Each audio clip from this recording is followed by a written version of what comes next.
Thank you, Rebecca.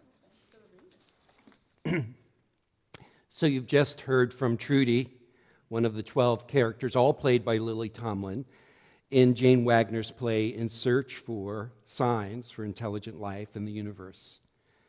In the play, as you see, Trudy she's a former advertising executive who's become unhoused and who is in contact with aliens through her umbrella hat, which serves as a kind of satellite dish.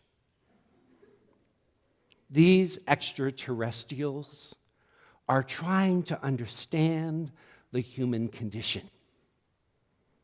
In this scene, Trudy is taking the extraterrestrials somewhere where they can experience goosebumps. And since it worked for her once, she thinks, perhaps I'll take them to the theater. And along the way to the theater, Trudy becomes awestruck while looking at the stars. Trudy says, and when I felt even deeper in awe at this capacity we have to be in awe about something. Trudy recognizes that awe doesn't have to be this random event, that perhaps she could practice awe-robics. Perhaps any one of us could practice awe-robics. Let's practice right now.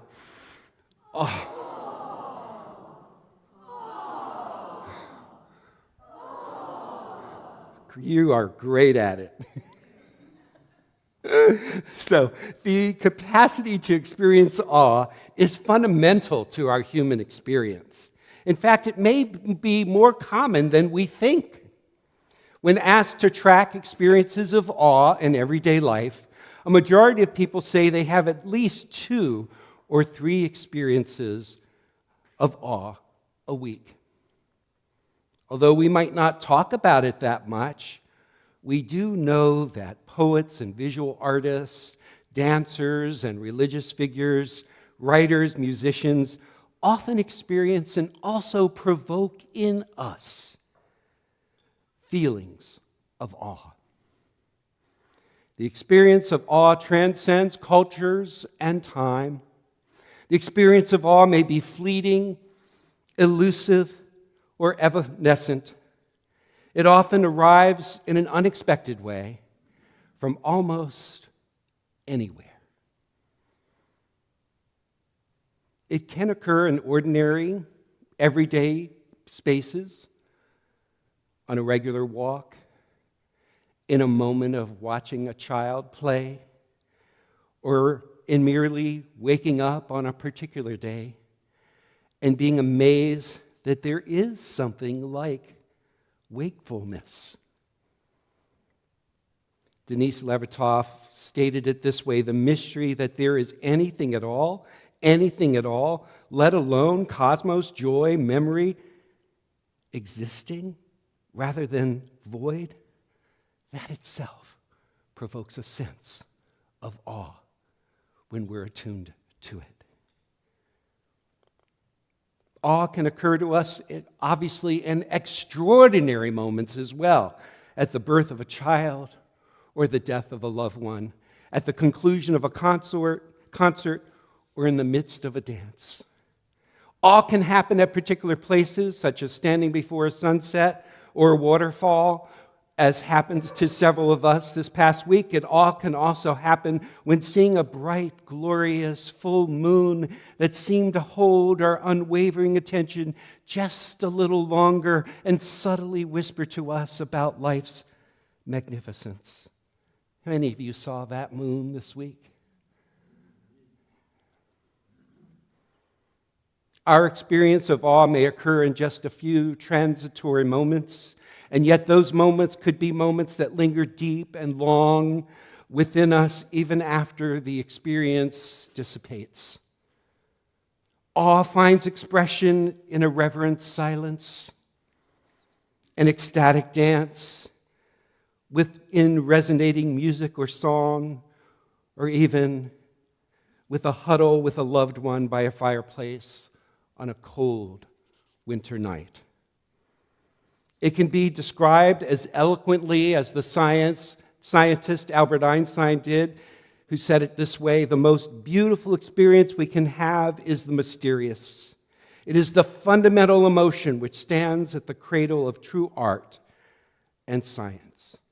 Or it can be expressed in one spontaneous word such as whoa, or oh my God, as did the man who captured his experience of a double rainbow at Yosemite, a video viewed by 50 million people. I don't know how many of you have seen that video. Yeah, okay.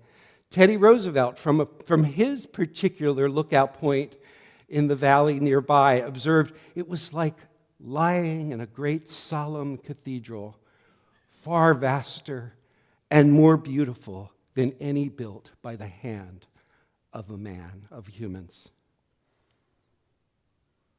And awe can even be experienced without words, in the physical experience of chills, or as in the reading of Trudy, who was in search for goosebump experience for her extraterrestrial friends. Jane Goodall, in her short video Waterfall Display, demonstrates that even when a solitary chimpanzee approaches a roaring waterfall, that he moves, he sways, he seems to dance and swing from one limb to another. He's taken over by a rhythm, and his fur fluffs up with his own chimpanzee type of goosebumps. Joan Goodall speculates, I can't help but feel that this waterfall display or dance is triggered by feelings of awe, wonder that we feel.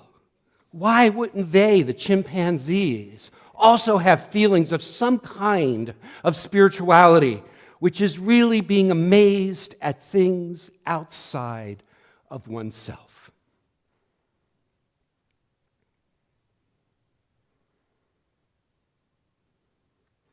Given the pervasiveness and ordinariness of awe, it's no doubt that you have had your own experiences of awe. Before I go any further, I'd like to ask each of us to recall those moments of what we would call our own awe experiences. You don't have to fit into anyone's definition at this point. They can be moments of supreme grandeur or the most simple moments of awe. So take a moment now and recollect your own experiences of awe. Allow yourself to recall those moments. Let them be like embers within us that can once again warm our heart or ignite our imagination.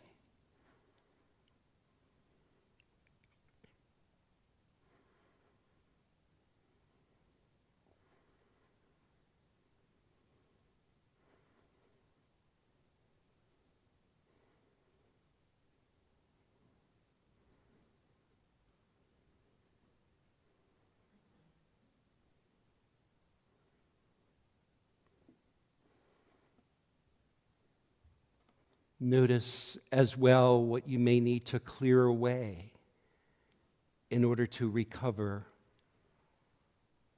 those experiences of awe within you. Notice how accessible or inaccessible they might feel to you in this moment.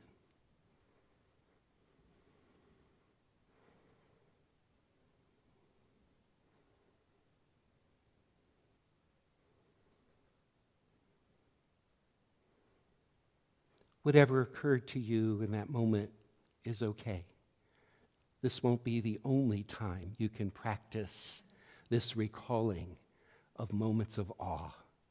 As a matter of fact, this week, maybe take some time and try to recall those experiences of awe, however grand or simple, that you have actually and directly experienced in your own life. Will you try that? Good. You always do what I say, even if you don't. The experience of awe can be a simple and also a complex emotion, which can arise out of situations that might not always be considered wondrous. If you know some of the history of contemporary psychology, it would be more accurate to say it is only relatively recently that psychology has ventured to scientifically and seriously study emotions. Now, trained in psychology as I have through the strict behaviorist era and the so-called third wave of cognitive psychology, emotions were oftentimes approached with some skepticism. Not so much anymore. Philosophically, and even among some religious perspectives, emotions have been considered as lower and animalistic, not up to par with humanity's lofty, highest achievement, reason. However, with new ways to measure the brain, the body, physical responses, and muscular responses, the chills or goosebumps, there has even more recently been a scientific study and a cross-cultural exploration of the human emotion we call awe.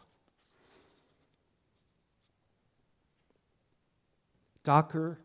Keltner, a renowned expert in the scientific study of emotions, a psychology professor at the University of California in Berkeley, had been engaged in this study of emotions for some time. But Keltner was directed specifically towards the study of awe as a result of his experience of being with his brother, Rolf, as his brother was dying of colon cancer. Keltner described that experience of his family gathering around Rolf in his final hours in this way. I sensed a light radiating from Rolf's face. It pulsated in concentric circles, spreading outward, touching us as we leaned in with slightly bowed heads. The chatter in my mind, clasping words about the stages of colon cancer, new treatments, lymph nodes, and survival rates, faded. I could sense a force around his body, pulling him away. And I could sense questions in my own mind. What is Rolf thinking? What is Rolf feeling? What does it mean for him to die? And a voice in my mind said, I feel awe.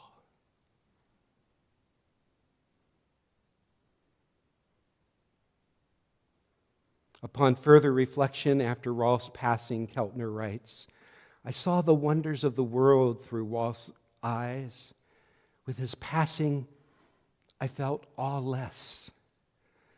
And my companion in awe was no longer around to help me make sense of the vastest mystery I had encountered in my 57 years of living. And then a loud voice called out within me that said, find awe. And find awe, Keltner did. He has spent a number of concentrated years since then in the study of awe, and in the process of studying also found awe along the way. In his book entitled Awe, the New Science of Everyday Wonder and How It Can Transform Your Life, Keltner studies the science of awe, the cultural archives of awe, and personal experiences of awe after listening to the stories of people from many cultures and settings, including the incarcerated men that he works with in a restorative justice program in San Quentin State Prison. Now, of course, the study of awe does present some particular challenges for the scientist. Like, how would a scientist study awe in a lab? Or how could scientists lead people to feel awe on cue, right? So even then, how could scientists be able to measure its ineffable qualities or document how awe transforms our lives, if indeed it does? Unlike the study of other emotions that tend to focus on individual and self-preservation, Keltner claims that awe seems to orient us to devote ourselves to thinking outside of our individual selves, to sacrifice and serve, to sense that the boundaries between our individual selves and others readily dissolve, and that our true nature is collective. This led to a definition of awe that Keltner and his collaborator, Jonathan Haidt, crafted by reading personal accounts of people throughout history, the mystics and others, anthropologists, and the accounts of those who've shared personal experiences of awe through music or dance or art or religious or spiritual experiences within nature. And they defined awe as the feeling of being in the presence of something vast that transcends your current understanding of the world. Since that will be on the exam, I'm going to read it one more time.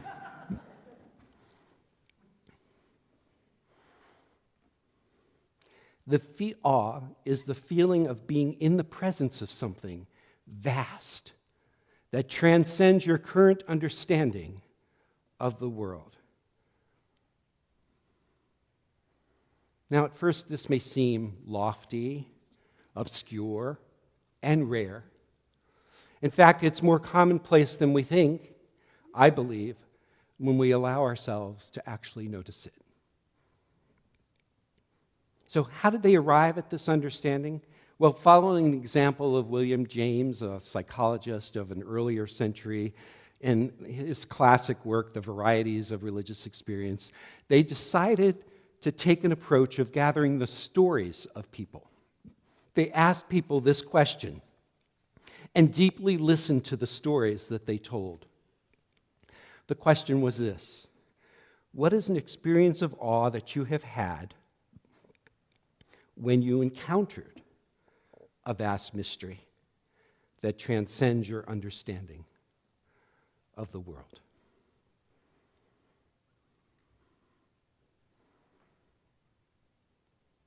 They studied the stories of awe from 20 different languages, 2,600 people, and they were able to discern what most people described as their experience of awe. Curious? So there were at least 8 categories, and most of these categories of the experience of awe won't surprise us. But perhaps most surprisingly, the most common stories they found that people told were those of other people's courage, kindness, and strength at overcoming something. They discovered that we are most likely to feel awe when moved by what Keltner calls moral beauty, the exceptional virtue, character, and ability, they write, to operate according to a different aesthetic, one marked by a purity and a goodness of intention and action, and moves us to awe. So there are other more common experiences that we might have attributed to awe, but this was the one that stood out for them as the most common and perhaps a little more surprising. I'll name the others later, but let's stay with this particular one now. So to illustrate, let me share some examples of this moral beauty that they quote in the book. For example, this story from a father of an adult child, when asked that question about awe, said, "The way my daughter dealt with the stillbirth of her son. I was with her at the hospital when he was delivered, and her strength in dealing with this left me in awe. My little girl grew up overnight and exhibited awesome strength and bravery during this difficult time."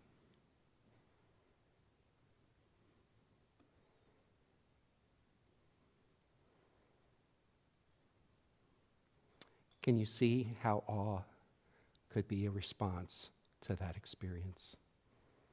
Or perhaps you can relate to this account. I certainly can.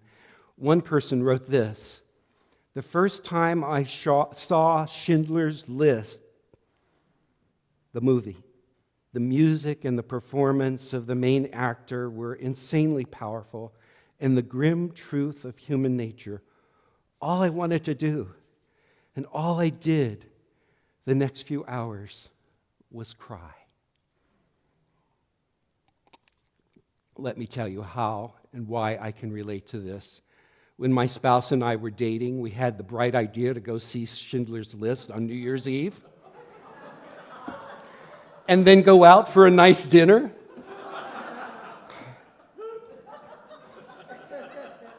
So, as you may know, the film tells the story of Oskar Schindler, a German industrialist who saved more than 1,000 mostly Polish Jewish refugees from the Holocaust by employing them in his factories during World War II. I cried through the whole movie for some of the very same reasons as the person who shared their experience in Keltner's research. Now, retrospectively, wisdom does arise. I guess it wasn't such a great movie to see on New Year's Eve. Somehow the words Happy New Year are hard to utter after viewing such a powerful, heart-wrenching, and even awe-inspiring film. Indeed, many people are often moved to an experience of awe in demonstration of human courage, kindness, or overcoming of obstacles, what Keltner calls moral beauty. In all, there are 8 wonders of life that Keltner discerns from his research on how people experience awe. That is just one of them. I can't fully explore each one of those here, but they do include experiences that many of us could resonate with as well. Experiences in nature. Yes? Experiences of music. Okay. Of art. At design, for example, awe at the design of a watch or a building. Okay. Even experiences of what Keltner refers to as collective effervescence, or moving in unison with effort with others in dance or ritual or sports, pilgrimages, folk dances, political protest, or other events. Yeah. The renowned nature author and former marine biologist Rachel Carson much preferred writing about the strength and the resilience of nature. However, when she became aware of the dangers of the chemical spraying of DDT and other things that killed species and destroyed our natural habitat, she sat down to write her inflammatory and influential book, Silent Spring. Her previous books had been hymns to the interconnectedness of nature and all living things. And although she rarely used the term, Carson held an ecological view of nature, describing in precise yet poetic language the complex web of life that linked mollusks to seabirds to the fish swimming in the ocean's deepest and most inaccessible reaches. But this is why I'm bringing it up. While writing the book, Carson listened intentionally to Beethoven.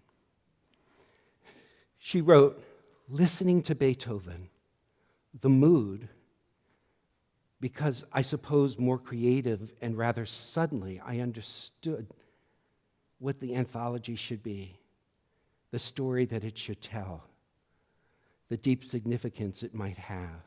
I suppose I can never explain it in words, but I think you understand without words. It was a mood of tremendous exaltation, and I wept. In fact, there are so many who become important social critics and advocates who have found their strength to care from a sense of awe that supported them to realize and then do their work. Sometimes awe arises as a spiritual and religious feeling in certain experiences of awe, which Keltner calls epiphany.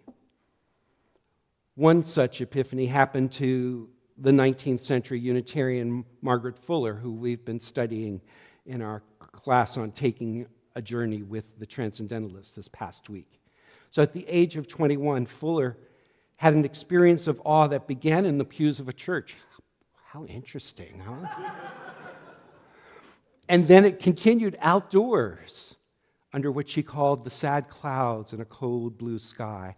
And Fuller tells the story this way: I saw there was no self, that the selfishness was all folly and the result of circumstance, that it was only because I thought self real that I suffered, that I had only to live in the ideal of the all, and all was mine. That might feel a little esoteric to us, but for Fuller, to live in the idea of the all at a time when gender roles were so strongly maintained meant that she was launched into a life of empowerment and freedom that was not readily open to the women of her time. The awe experience in her epiphany propelled her into a life that she might otherwise not even discover. Similar stories could be told of Nelson Mandela or Maya Angelou, each who were not constrained by the default of the self of their constraining cultures, but emerged from an experience of awe to be strengthened and propelled to confront the systems of oppression. Indeed, we could say that what happens in an experience of awe is that our default self in our culture, which often focuses on how we are distinct from others, independent and always in control, in awe, we are sensitized to the understanding that we're actually interconnected, that we are formed and influenced by forces, coincidences, and people that are beyond our mere control. Recognize that all the people that have shaped and formed us, all the events and experiences that have shaped and formed who we are, and you may have an experience of awe as you reflect upon it. So, Keltner declares awe, it would seem, quiets that urgent voice of this default individualistic self. So to practice awe aerobics, we do it not just for ourselves, but to emerge as the humans that we need to be in this time, recognizing our deep interconnection to all that is. To practice awe aerobics may mean to take more walks in beauty, so as to open ourselves up to wonder, to a wonder that can lure us into greater care for the common good. To practice awe aerobics may mean to immerse ourselves in music and art so that our spirit is held as we do the important and courageous creative work that is ours to do. To practice awe aerobics may mean that we embrace both life and death. Don't take either for granted, but appreciate the gift of each. To practice awe aerobics may mean to find a time each day or on occasion to capture your notes of your everyday experiences of awe in a journal, in a drawing, or a conversation with another person. To practice awe aerobics may mean we gather in congregations, in parks, in the silence at the break of a day, and allow ourselves to be open to the mystery that is all around us, deep within us, and among us. So during this season, may we embrace the wonder that is here for us to recognize, that emboldens us to create a more loving, compassionate, and justice-seeking world, one that can match our awe-inspired vision of the world. So may it be.